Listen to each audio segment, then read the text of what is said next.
আসসালামু আলাইকুম দর্শক, welcome back to motor solutions.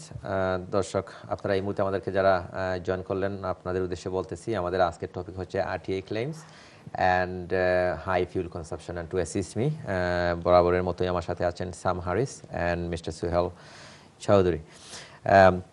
Some, it's a lot of questions for you, but I don't know how many questions that we can actually cover. I've got Mr. Email, Mr. Imran. Wrote, hi, it's a question for Mr. Sam Harris.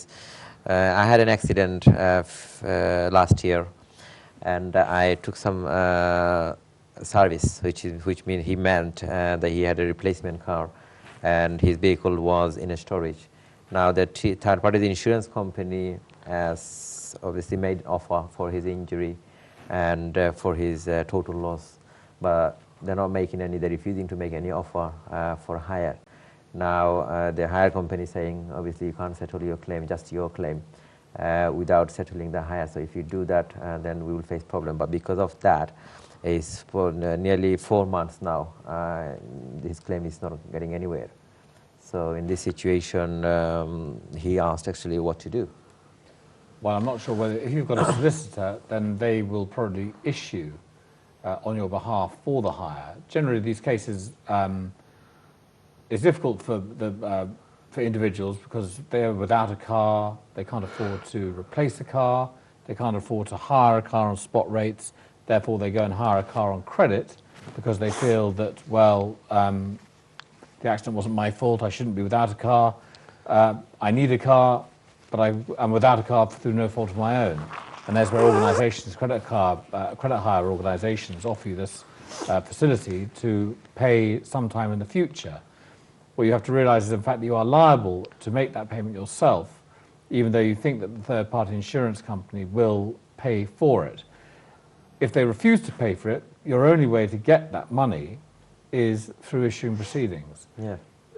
You do have to jump through, and the credit hire company should help you here because it's in their interest to recover money themselves. And there are a number of hoops you have to jump through. You have to be aware that you're entering into a hire agreement to begin with. There has to be a cancellation notice if you're signing it at home. There have to be various things, and a good credit hire company will cover all bases in relation to helping you to recover that hire. But you have to remember that you are liable for that, so therefore it is incumbent upon you to issue proceedings to recover that amount. The hire company usually will help you because it's also in their interest. They don't really want, they recognise that you're probably, the reason you've hired a car is you haven't got any money, so it's unlikely they're going to get the money off you. So they want to get the money off the third party insurance company, so they probably will be of assistance. Yeah, but in his case, the hire was terminated before the PAV check was issued, and reason to that, the insurance company never made an offer, but his vehicle value was low. Because of that, the hire company advised him to arrange some funds and replace the vehicle, which he did. Now the insurance company is arguing, if he obviously could arrange some fund at a later stage, why didn't you arrange the fund and then buy a car then? Which well, means there's lots of argument. You have got a duty to mitigate your loss, but you haven't got a duty to do it immediately. You know, you're expecting the third-party insurance company to pay. So there's no real reason why you should go out of your way to borrow money off friends, make credit card arrangements. Yeah. You're pretty sure that the accident, and obviously in this case the accident wasn't your fault because they paid out for certain aspects. Yeah. But the fact that even if you have in later on managed to cobble the money together to afford a new car. Thank you, Sam. I'll come back to you. I've got a caller on the line. Thank you, Imran, for your question. I hope Sam Harris has answered your question according to your satisfaction. Caller, assalamu alaikum. সালাম ভাই সাহেব, আমার একটা BW গাড়ি আছে। BW গাড়ি প্রশ্ন করো কবে নাম কইবানি কইতনা প্রশ্ন করছইন? আমি কার্ডিফতেই ফোন করছি। নামটা কইবানি প্লিজ? আমার নাম হলো গিয়া আব্দুর রাজ্জাক। আব্দুর রাজ্জাক ভাই ফ্রম কার্ডিফ। প্রশ্নটা করো কবে প্লিজ? আমার একটা বিডব্লিউ গাড়ি, আমার 04 ওর বিডব্লিউ পাসার্ড। তো আমি যে সময় হিলো যাই বুঝছেন, তো আমার স্পিড কাট অফ হয়ে যায়। ওকে স্পিড উঠে না, বাদে আবার স্টপ করিয়ে আবার স্টার্ট করলে আবার স্পিড আই। ঠিক আছে ভাইয়া। জি রাজাক ভাই, গিয়ার বাল্ব বদলাইছি আর আপনার ইমোশন ক্লিনার ওটা ডালছি, এরপরে আপনার একটা সেন্সর বদলাইছি। জি সমান প্রবলেম। তো সমান প্লিজ লাইনত আউকা শুল ভাই আপনার ছাড়ার প্রশ্নটা বুঝছেন নি ক্লিয়ারলি? প্রশ্ন গাড়ি অটো না ম্যানুয়াল ভাই? ম্যানুয়াল গাড়ি। ক্লাচ ঠিক আছে তো নরমালি? যে আমি ক্লাচ ফ্লাইহুইল এটা নয়া লাগাইছি। ওকে, যে কমন একটা প্রবলেম হয় হাই হিল বা মানে ইনক্লাইনিং এর সময় যে একটা the exhaust catalyst converter ceramic inside ভাঙ্গি যায়, দেখো আপনি ফিল করতে না, হয়তো সামান্য একটা ভাইব্রেশন ফিল করবা, আর এই সিরামিকটা হয়ে গিয়া exhaust gas যে বাড়িয়ে যায় অন্য গিয়া ব্লক করে লাই, and because of that the car will cut off, and then you switch it all off again, start app, it starts fine. Repeatedly go আপনি দেখবা 2 দিন পরে 3 দিন পরে আরবার হঠাৎ করে হয়ে গেছে। আর একটা সিম্পটম আপনি পাইবা, হঠাৎ করে আপনি পুল ওভার করতা ড্রাইভ করে যাইতেছে হাই স্পিডে, আপনি দেখবা গাড়ি একটু স্লো হয়ে গেছে গাড়ি, and that will cause the symptoms যেটা আপনি ডিসক্রাইব করা। আর rather than that আপনি বেস্ট হইব আপনি diagnostic করাইলে, you should know exactly why, because আপনার মানে black and white symptom, it should be easily diagnosed করে হইতে পারবো জিনিসটা কিনা।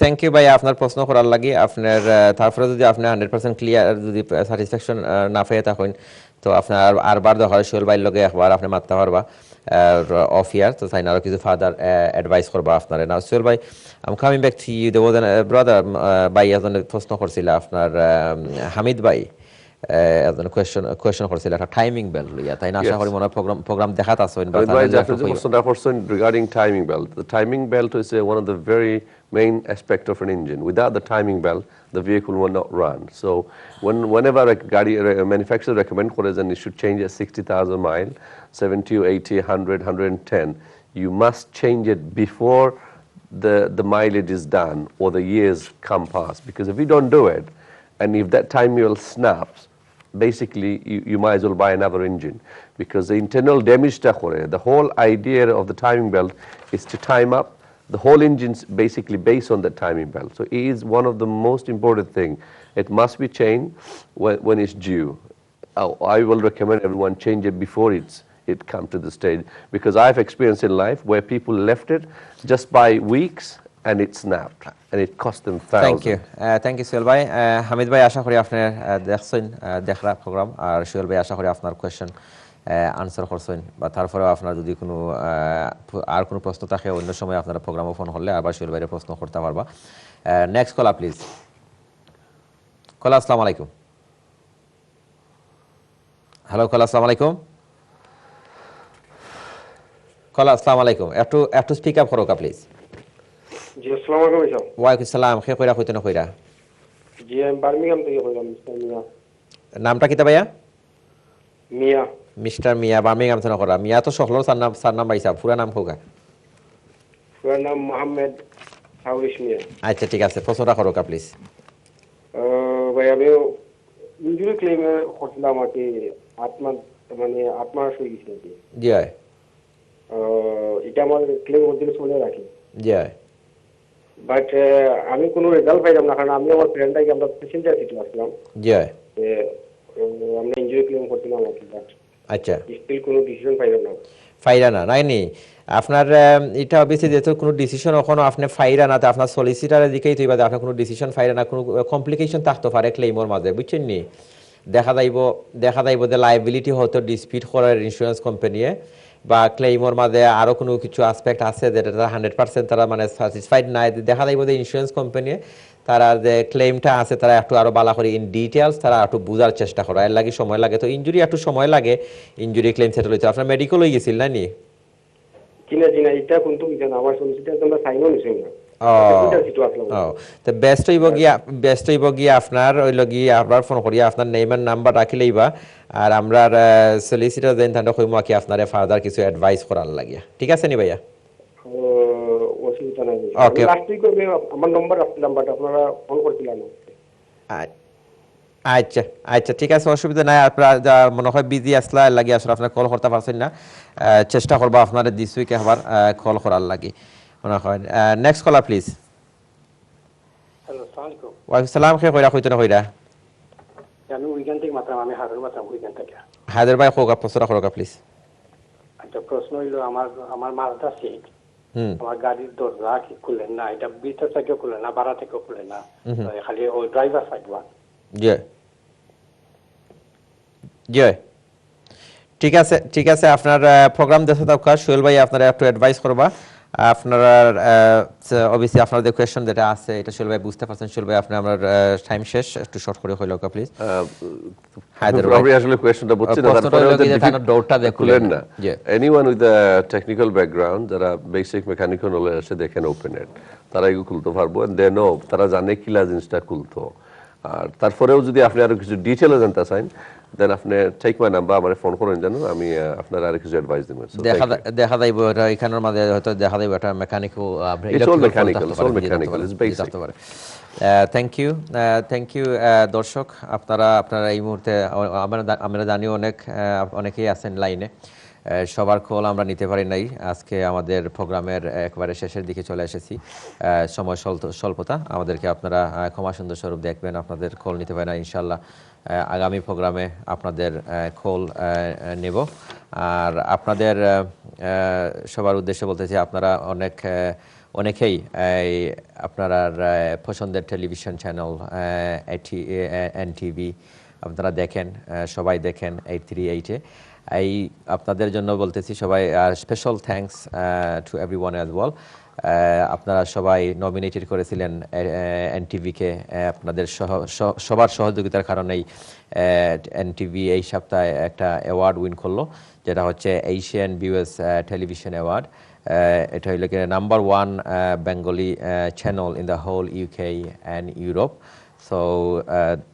সবাইকে ধন্যবাদ আপনারা এনটিভিকে সাপোর্ট করার জন্য some our tonight's program as always a lot of questions lot of emails but we don't have time to discuss about these questions anymore so thank you very much for joining Motor Solutions and I hope to see you again on the next program Sohel bhai thank you very much again for joining Motor Solutions to be back thank you দর্শক আগামী programme দেখার আমন্ত্রণ জানিয়ে আজকের programme এখানেই শেষ করতেছি আল্লাহ হাফেজ গুড নাইট